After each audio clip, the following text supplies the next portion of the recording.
street, they were completely rammed. They were filled up to the gunnels, they were queuing down the street. They said, you should have been here last week. I swear, you should have been here last week. Oh yeah, you should have been here last week.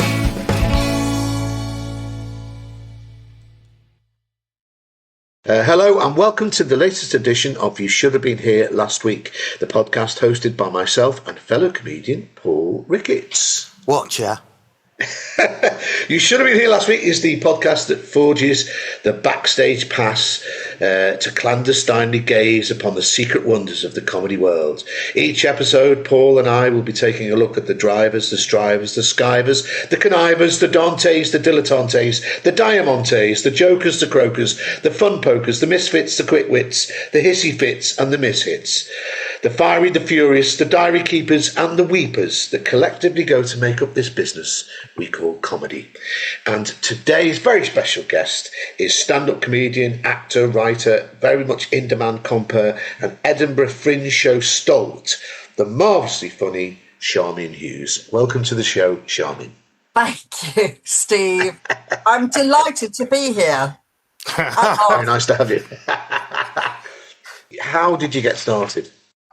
I had a job in advertising and I was so lonely and sad. I went to some evening classes in clowning at the City Lit just to meet some different people. And then when I saw stand-up comedy, I realised you didn't have to learn to juggle. But I was just going to say, like a lot of stand-up comics of the time, the first time I actually did it, I was drunk and just got up to have a go. And it worked. If it hadn't worked, I would never have done it again. But it didn't work for quite a few times after that. But is that when you train? Because we were looking at, obviously we've done a bit of research. Didn't you train with a very famous French... Joliet. I went on his 10-day workshop at Goldsmiths.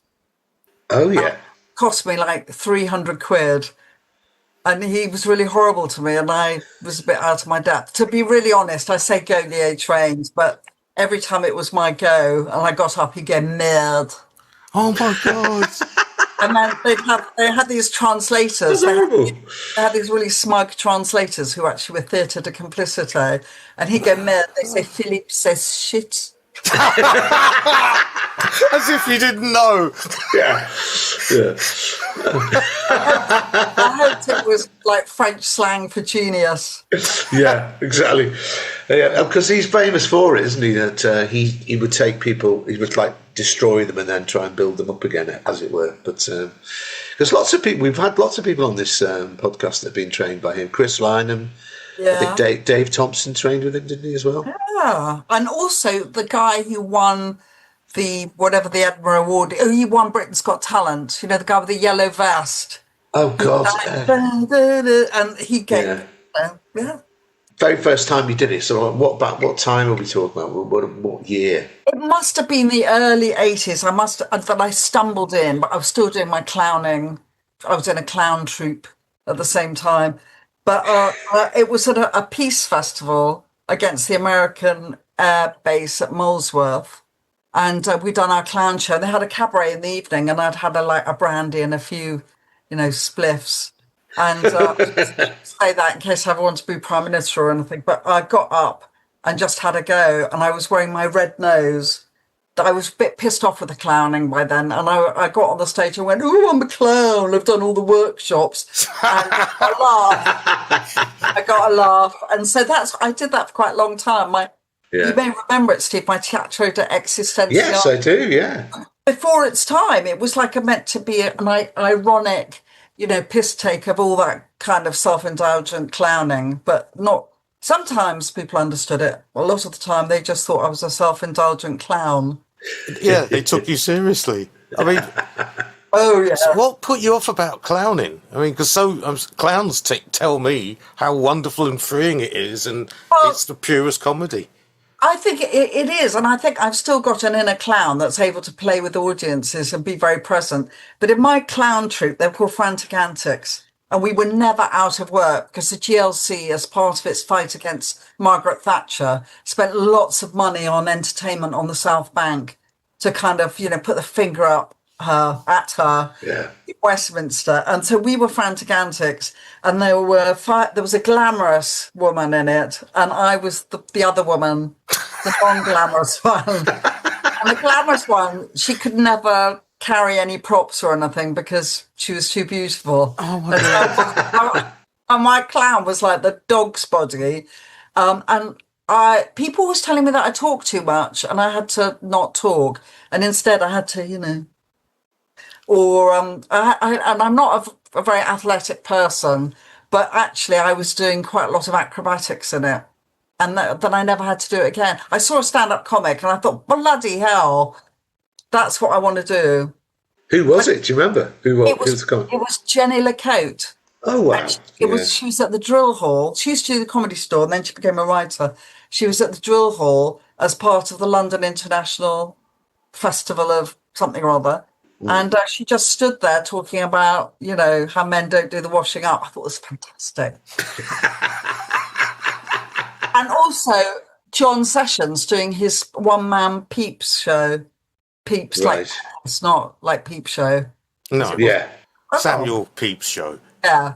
And thought, these are people, they're not acting. They're kind of present. They're connected with the audience and they're talking to the audience. And I didn't even understand they were doing jokes because jokes were what you saw on the telly on, The comedians. The comedians. The comedians, yeah.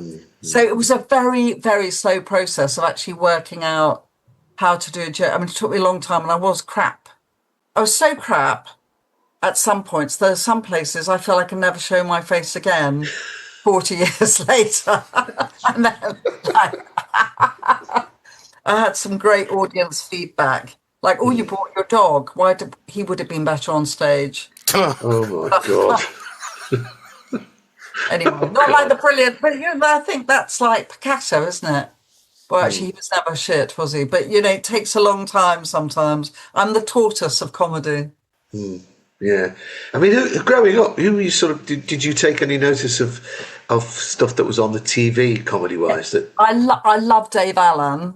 Right, yeah. And I love Morecambe and Wise, but my mother didn't like comedy. And when we were watching Morecambe and Wise, she'd stand up in front of the telly, blocking it, and harangue us, going, "Do you think this is funny? Do you think this is funny?" So, comedy is an act of resistance. Wow. I always find it weird when people say they don't like comedy, but you grew up with someone who didn't like comedy. She had a kind of cruel comedy. She thought it was very funny when people had misfortune. Really? She was the kind of person, bad, but, slight or she'd say a very funny story, but actually it was about some terrible mishap that had happened. And it's quite Germanic, that. I shouldn't say that, but I remember German students on a boat when I was going over to Holland. I was being sick over the side. They all stood around and pointed and laughed at me. But not because they were German, but because they were like my mother. Well, you better cut this bit. Why should I cut that bit? Well, you got friends in Belgium and Germany now. Hello. I was born in Germany, so. Ah, right. Okay. Yeah, we were occupying it at the time. To say that. I mean, your relationship with your mother was very complicated, and it's informed a lot of your shows. I mean, you are well known for. I mean, how many shows have you done now in Edinburgh? I did 10 different shows at the Edinburgh Festival. Wow. Maybe 11. Before I had children, I did a show with my dog Arthur called Greyfriars Bobby Speaks to the World. And that was like a one-person show. I did that in about 1992, it must have been. And then I didn't go back for like 12 years. Yeah. I mean, do you prefer that length of show to doing, like, just as they call, mixed bills? But I prefer mixed bills. And it's been a long journey. But, going back to Edinburgh was so exciting because I felt that I couldn't do things like that because I had to be with the children. And I thought it was this wonderful thing I was missing out on. So I then, as soon as I could send them off to a grandparents without them having a nervous breakdown, I did like 10 Edinburghs on the trot. And they were all, and I took some of those shows to New Zealand. And then after COVID, I went back and there were twice as many shows, half as many audiences. And it was such hard work that I thought I won't go next year. When I didn't go the next year, I suddenly found that my administrative skills at getting bookings had kind of got so much better because I didn't have all that stress and worry and, doing sad bits in a show. And I was stuck to stand up. And since I've not gone to Edinburgh, my stand up, I think has improved by like 100 times. And so you go there for 20 minutes or 30 minutes, or if you're comparing all evening, somebody pays you money, you're not being ripped off by a landlord, and then you go home. Yeah.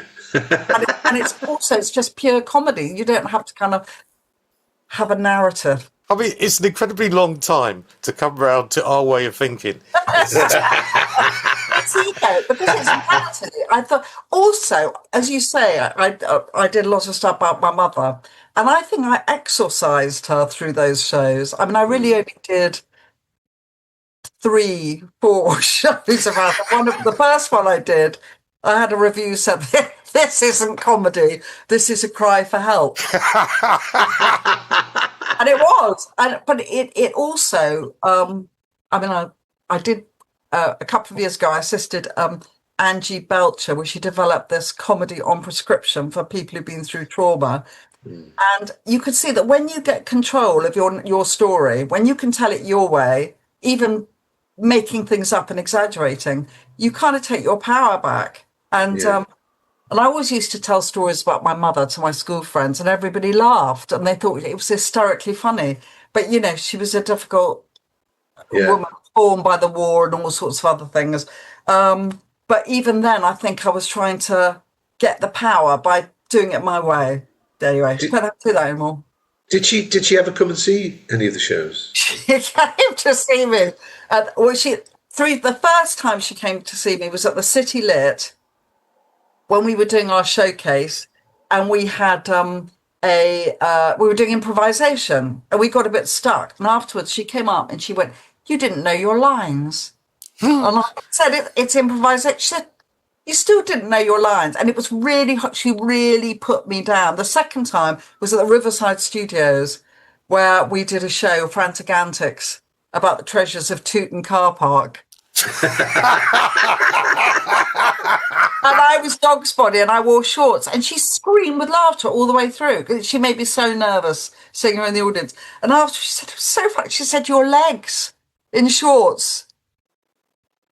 Oh God! Which were but they were quite funny. And then I think she came to see something else, and it was very funny.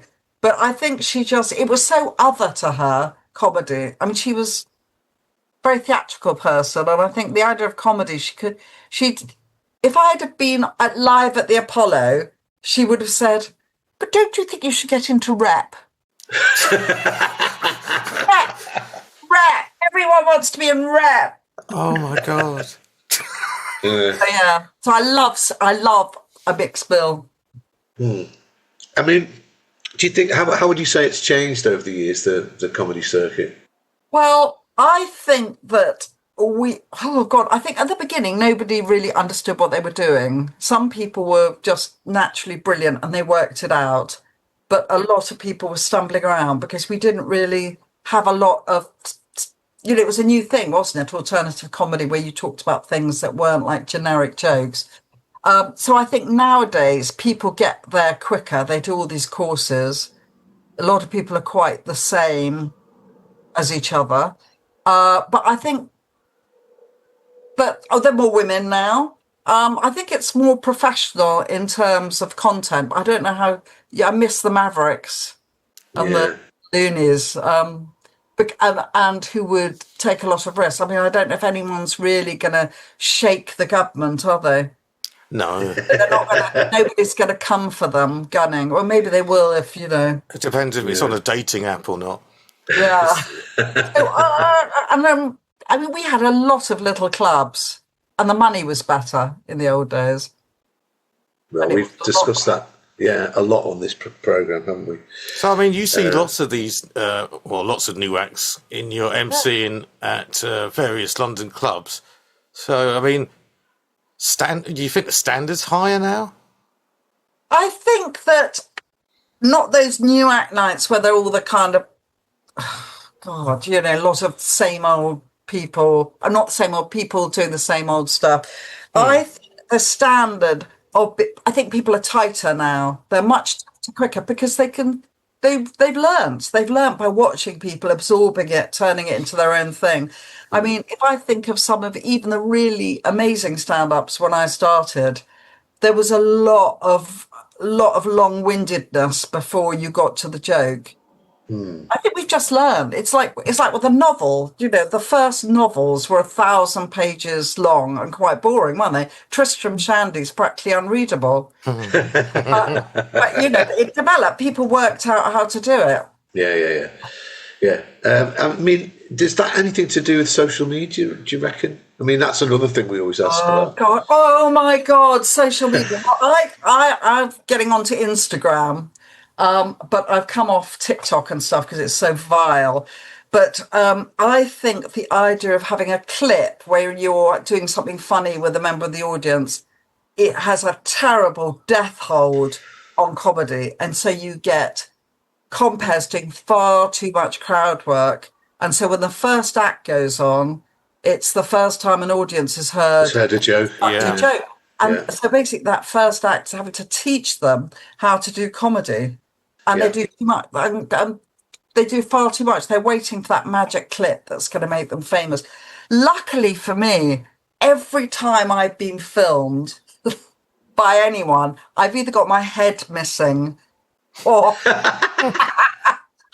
it's a bit like my technical problem. My sound is awful. Or I just I choke, as the tennis players say. At the big moment, you're... So I haven't got a lot of evidence of what I genuinely am a live performer who thrives in front of an audience and often dies in front of the camera, or that moment and the camera encapsulates is the wrong moment. Or perhaps the answer would be not to tell you're being filmed. Well, David's done that. He's editing clips as we speak somewhere. Yeah. You feel like you have to join in and produce clips? No, I might show a tiny clip of comedy, but nothing that gives too much away. And not crowd. I wouldn't do crowd. I mean, I'm a bit deaf. I mean, I wear hearing aids, so my crowd work is like, "What do you do?" And then I'm going, "What? what?" So I have to get on with it. You said about there's actually lots more women on the circuit now. I mean, from when you first started, there were hardly any female comedians at all, were there? I mean, there's Jenny LaCote, Jenny Clare. Then there was Australian. It's gone. She got the same Pasco. Pasco, Julia Pasco, not the same as the other Pasco. But there were about 3 doing. Kit Hollaback, because she'd come from America. Yeah, and she was on the Comedy Store all the time. But the ones who were on, they were comparing all the time and. They're on all the time, so and you only get 4 acts, don't you? So it wasn't too bad. Yeah. Started off as a clown, and you've also said that you've missed the crazy acts. Why do you think there's a lack of that now?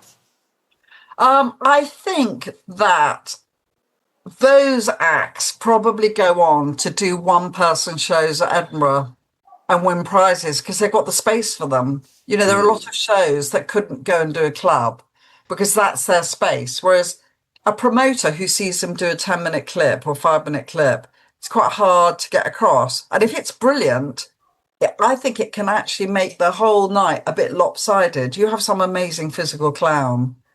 Everyone else looks really boring. But, you have got those physical acts like, Raymond and Mr. Timkins, R.I.P., they're fantastic and hard to be on a bill. Well, not hard to be on a bill if they were at the end, but what can follow that? And I think it's just keeping it in a 20-minute set. Because also originally, I don't know what I think people did longer. They just did as long as they felt like. Some people still do. Yeah, I mean, I tend to think it's become definitely more homogenized. People, because then it's that loop where they're not being given it, so they don't know that it's out there. So it's now just single stand-ups or whatever, and the crazy people. I mean, there are gigs, aren't there, Paul, where just more specialised acts still can put on their own evenings, and I don't know. And there are some eccentric people out there. I mean, I was on a bill for Doug Carter at the weekend, and there were two acts. I must get this right because there was, is it Benny Shakes, and then there was Tom Little, and Tom Little is autistic. And he came on completely. His character was him, and he spent the first 10 minutes going, I'm going to make it sound unfunny because I'm saying the words, but it was like, I hope I'm not making you uncomfortable. And he looked really uncomfortable. This is how I look when I'm really comfortable. I am relaxed. So, and the tension in the audience. Yeah. We're allowed to be tense, and it was a great night actually, and Benny Shakes was really great too, and he had cerebral palsy. It was like a very other kind of night, and then they had the old lady, so so I mean that does seem to indicate that it can actually happen still, and I think they're doing, they work in the circuit. I mean, I hadn't met them before. That's what I like. You go up to the Midlands or something, and I've worked with that I've never worked with before, but the rest of the time I'm working with the same people. Coincidentally, all the time. I'm always working with Otis Cannelloni. Yes, me too. Or with you two, quite a lot. Yeah, but that's one of the great things of doing, of travelling a bit, is that you do get to see people you've never seen before. Yeah. I mean, would you say because we often ask this question as well, do you think there's a difference now between, is the comedy circuit fragmenting regionally? Is it getting more? I think it is, because there are people that on that Facebook, that Facebook, I'm 70 in 2 weeks and 2 weeks. There are people that you can see that they're on all the time, and I've really good people. I will never come across them. It's not worth their while coming down to London. No. Do small gigs for 80 quid, 100 quid. No. 150 quid, Yeah, I mean, especially in the northwest, in Manchester and Liverpool, there's a huge, big comedy scene now. And they don't really have to go that far to Lancashire or, well, I think it's inevitable. I mean, what do you think the answer is, by the way, to the fact that the money is so shit? Oh, God. Well, because it is, in places that are fair and honest, it is really a kind of projected door split, isn't it? They're thinking this is what the promoter gets paid, the room gets paid, the acts get paid. I think to coordinate them, at least, so that you're doing lots of gigs in the same area, and maybe we could get a network of comedians putting other comedians up.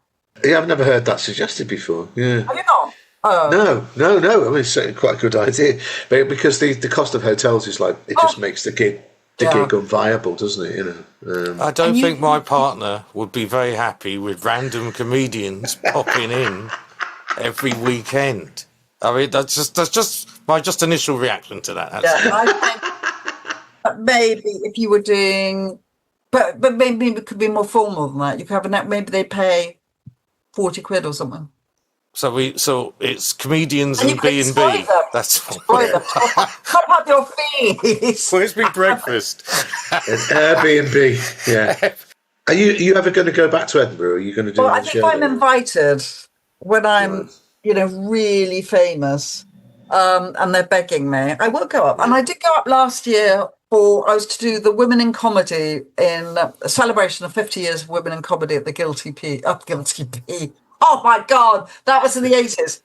The Gilded Balloon. And I went up and I did Late and Live, and I was up there for just 3 days. I got some money that paid for my my trade. I wasn't out of money, and I went to see quite a few shows like a punter. And the main thing I found was I wasn't sitting there full of jealousy and envy, counting their audience. Instead, because I'm like that. That's my inner self. I'm so petty and jealous. Instead, I could really enjoy it. And for the first time, maybe see in a detached way, God, this is what makes a really good Edinburgh show. I saw such great shows and enjoyed it really much, really much. Really much. I think that'd make a great review on the side. I enjoyed it really much. Charmian Hughes. Age 70. That should be like translated into French as well. Yeah. Sure.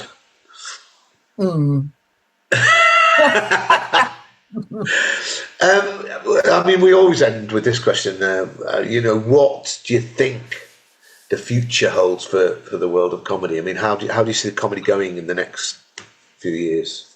What's going to happen? Oh God. Well, I think that telecomedy, live at the Economy and stuff, live at the Apollo, we should not even have that in the equation of what you're thinking about, because that is filming an audience watching an act. It's not the live comedy experience. I don't think it's going to affect anything. I think, I'd love to be on it so I could get more gigs at, the Bearcat. But politically, it'd be interesting to see what happens if those, I don't want to say it, I don't want to kind of bad wish the world get in. Then I think the comedy circuit will become repoliticized very quickly. So maybe that'd be a thing. We could all be really successful on the back of a fascist state. Well, hooray! Will it change the audience? Because I'm thinking about, if they do get in, will people, acts that are on the left, which I've got to say, there aren't loads of them that are plying their trade on a Saturday night or weekend night. Their material isn't political. Most comics isn't. But if you are, will the audience feel much more more confident to shout people down if we are living in a fascist state? But that makes me think that we are in a unique opportunity as comedians that we totally waste, that we have mixed audiences. We don't know what their political views are. And we could not preach, that's the wrong thing, but we could encourage people to think differently if we went about it the right way. I think sometimes with an audience, you go off and it's what happened with Brexit. We said everybody was thick, they were racists, and they just went, well, sod you, I'm voting Brexit. So in a way, those people who are going to vote Reform probably at one point voted Labour. So they're not an inherent, you just somehow got to oppose all the social media, counteract all that fake Russian American social media that is kind of giving people fake news and making them think that way. We've got an opportunity to influence that. But I'm a clown. It's very difficult to do that. That could be like, stop. Stop it. There's a heavy responsibility to bear for it. I mean, I think Paul's right. On a Saturday night sort of thing, it's you often have to weigh. I mean, I still do quite political stuff, but sometimes I've started to get pushback in certain areas. I won't say where it was, but I had 11 people walked out because they didn't But also, what was the material though? What was the subject? It was about the flag thingy. I think because you are very feel good, you will also have people in that audience who might have been thinking flag shaggy things, but then they want to be part of your experience. You know that thing of wanting to join in. So they wanted to join in with the flag, but now they want to join in with you. So without you knowing it, you might have changed. Yeah, that's true. Yeah, I mean, but nobody likes to be walked out on, in comedy or in life. I mean, that's a great... Do you know what, Charmian? That's a very good answer, because we've never had anybody... Everybody always talks about the influence of social media. We haven't really talked about the political situation or how that's going to... Yeah, that's interesting. Use our power. Our power. I mean, I did start to do a routine about the good people who was talking about the good old days. Yeah. Good old days. I remember the good old days and how shit they were. I mean, they were really, and to give examples, and I was going back and back and back in the good old days. And then I see that, Stuart Lee, who's so fantastic, he does a very he has the same rhythm and a whole routine he does about evolution going backwards, where it was better when we were this, it was better when we were that. Yeah. So I kind of thought, oh God, it's too close. So I'll have to rewrite it with a different kind of rhythm. But that good old days, I mean, they're thinking about the 70s, these people, and the 70s were awful. Yeah. And London, with the way they're going about Sadat Khan, London was so dirty. It was so polluted. Food was shit. Drink was shit. Clothes were shit. The clothes were really shit, yeah. Yeah. Everything about it was shit and cheap shit. and plasticky. And this was the Brave New World. And the Brave New World was a bit crap. Can I just ask you, this is a left field, but I mean, who were your sort of comedy heroes stroke heroine? Well, I think for the telly, Dave Allen, because he was, telling stories, and also he was very intelligent, and I liked really stupid stuff. Oh God, who played the piano and bed bat? Les Dawson. Yeah, I love Les Dawson. In fact, I've got in my hut in the garden, I've got his portrait painted by Otis Cannelloni. Oh my God. Yeah. It's very inspirational. And I French and Saunders, I loved. Mm-hmm. Live comedy, I loved Steve Martin, Robin Williams. I think that when I was first started doing comedy, I was surrounded by brilliant people, rather like when I went to the Edinburgh Festival. I was so busy thinking, but I didn't really enjoy it so much, at the time. But I think there were so many brilliant contemporaries, and they all got promoted because they were so brilliant. Is there anybody on the circuit you think, oh God, they deserved, like say the one that got away type person? Well, Steve, I think that it could have been anyone. I think that it was a moment when you had Saturday Night Live and stuff that people were there at the right time, and there are lots of people who would have equally, made it. But on the other hand, I don't even believe in the idea that, performing comedians today, there are some who complain an awful lot about, that it hasn't happened for them and everything. And I think that's crazy because you just don't know. I mean, I live in eternal hope. And I think if people continue to do good work and write new stuff and stay connected with what's going on in the world and within themselves, what can stop them? And also, it is better to have amazing success in front of you than behind you. Would you rather have an amazing career in the 80s and now be rocking over an empty gin bottle, crying, What a lovely image. I'm an optimistic person. It's much better to travel in hope. Yes, that's very true. And the people who are really great, some of them diverted into other things. Like Jenny LeCote then became a TV writer and a novelist. She's probably fed up with sitting in backroom toilets at gigs. Yeah. And at that time, there wouldn't have been the career progression that you can get now. You'd be stuck. The best you would be doing was be the Comedy Store. That would be the height. And maybe after you've done it for 4 years, you want to do something else. True. Okay. I think that answered my question. I'm just left with some. If they're still working, they're not the ones that got away. They're still working. Absolutely, yeah. I was thinking. I always loved Sheila Martin. Sheila Martin. She was. Now, what would have happened to Sheila Martin if she'd have stuck around? I think she went off for domestic life because she was very quirky and brilliant. And some people got her and some people didn't. But what would have happened if she'd have stuck around was she would have learnt to make what she did, totally accessible and sellable. She could have done she could have got a director. Nobody had a director. A comedy director who would have gone, "You're really fantastic, but we need to let the audience know who you are and that it's okay to laugh much, much more quickly, rather than kind of wondering whether you're just an eccentric who's wandered in from outside." That's the difference now, I think, is that we learn how to kind of frame it for an audience. And I think it's that's what I think.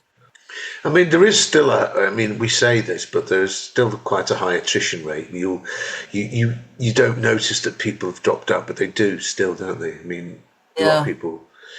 Well, you do, because they go on about it on Facebook. They go, "I am leaving comedy. I have given it my heart. I am leaving," and then they're back. Yeah. I remember that story. There's a comedian that I don't know who it is, but it was a male comedian. But they did very well in Edinburgh one year, and they phoned everybody up, all the promoters, just told them what they thought of them. Went, "I'm not coming back to that fucking circuit, you wankers." And about 3 years later, they had to come. The tour didn't work, and they were sort of like going, I said you're a complete and utter twat. Can I have some gigs? And funnily enough, the answer was no. Do we take it very personally, rejection? And I've got people saying, "Oh God, they never get back to me, these promoters." If you talk to a promoter, they're getting 50 applications for every gig. And they would be on their computer all day. Is that what they call it, the young people now, the computer? They'd be on it all day, just replying. And I just think it's like the premium. I won £100 on the premium bonds yesterday. Woo! Hey. So I never have to work again. That's like your gigs work. That's not. Yeah, that would fund 2 gigs. I did a master's workshop with Amanda Baker. She used to be a comedian. I do know her. Yeah. She's a very good director. What she's got an eye to seeing what works and what doesn't. And in our workshop, she just made us watch films of comics and write essays on it. That's what we did. And most people who'd been working on the comedy circuit for at least 6 years in that masterclass, none of us actually understood why a joke worked. We didn't understand the technical workings of it at all. We just went, well, because it does. And breaking it down, that's what they should make young comedians do. For me, that was a complete eye-opener, because I didn't know. I knew what things worked, but I didn't know why or how. Logan Murray, in his course, he does deal with that.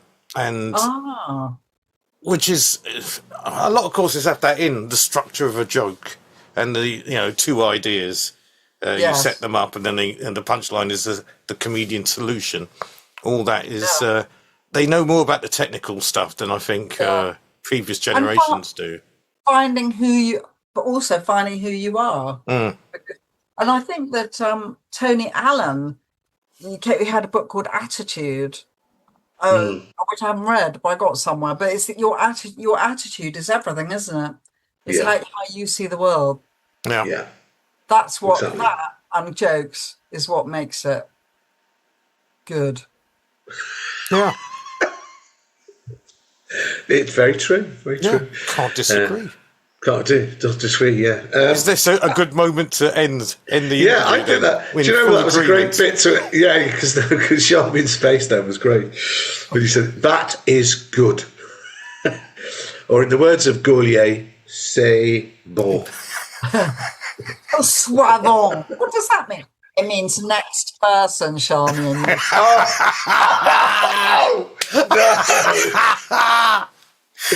Oh God. I hope this doesn't catch on with the comedy circuit. People turn up and sit in the front row and heckle, and he goes, he says that you are the worst thing he has ever seen. Your dog would be better. And then you carry on. I think dating would be the worst thing for an interpreter. It's just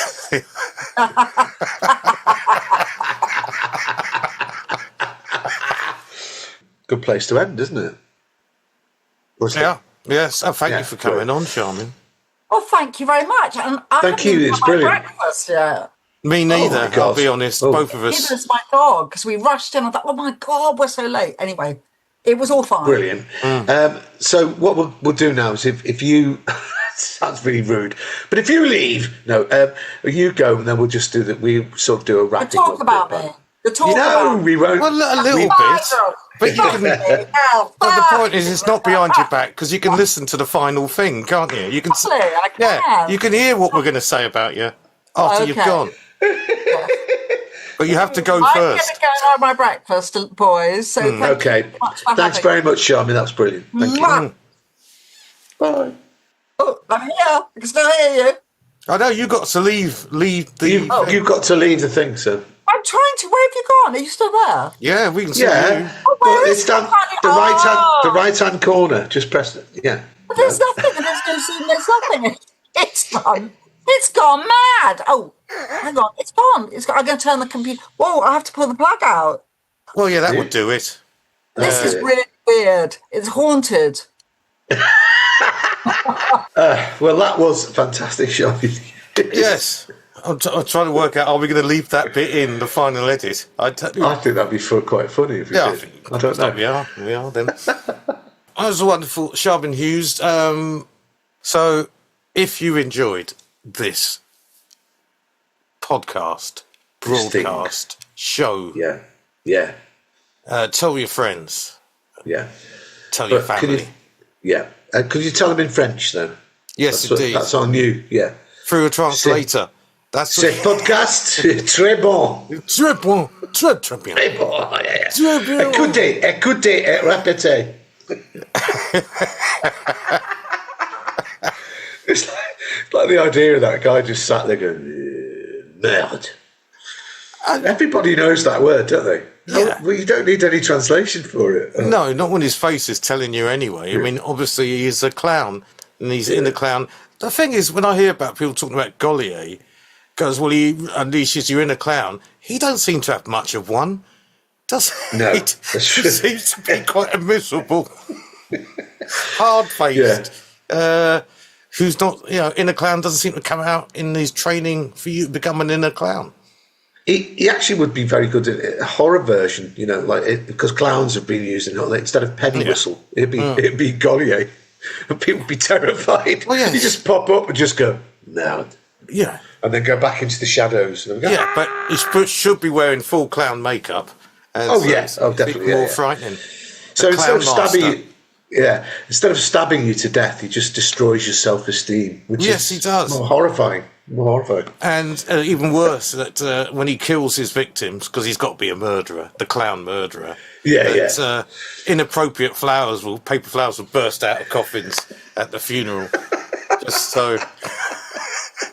Yeah, and he would escape in a car, and when they got to the secret hideaway, loads of them would get out. Loads of them get out, and then it all fall apart in various points. All the bumpers would fall off, and the wheels would fall off. Yeah, that's it. And then there's a fire at the secret hideout, and he just throws like that, and instead of water, it's just like Pieces of paper. Yeah, piece of paper. Oh, what a horror film that would be. yeah. It's the same thing when they operate and they pull out the flowers from his orifice. That's all the clown jokes we can think. And Bunting comes out of his missus.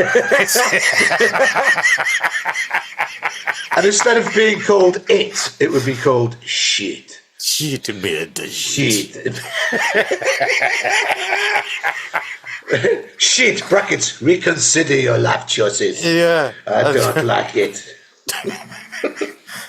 Oh, God. Anyway. Yes, so if you're a fan of Gaulier, also tell your friends that this podcast is almost dedicated to him now. That's because we love him. Please. We love him, yeah. It's dedicated to his memory. We've all... Anyway, please tell everybody you know about the podcast and keep on supporting us. Buy us a coffee, a Ko-fi, or PayPal or whatever. And because we need your love, or your validation. We're needy people. Because we're the opposite. Be the opposite of Gaulier. Just be nice Yeah, yes, and yeah, I'll go with that. That's what everyone's talking about these days. Niceness. What? Niceness, yeah. It costs nothing to be nice. That's Yes, what, it costs nothing to tell a friend about this podcast. So, well, unless you give us some money through PayPal, that costs a bit.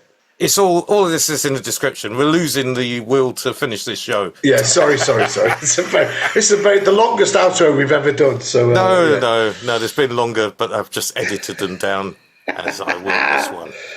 So it's time to say goodbye. Bye.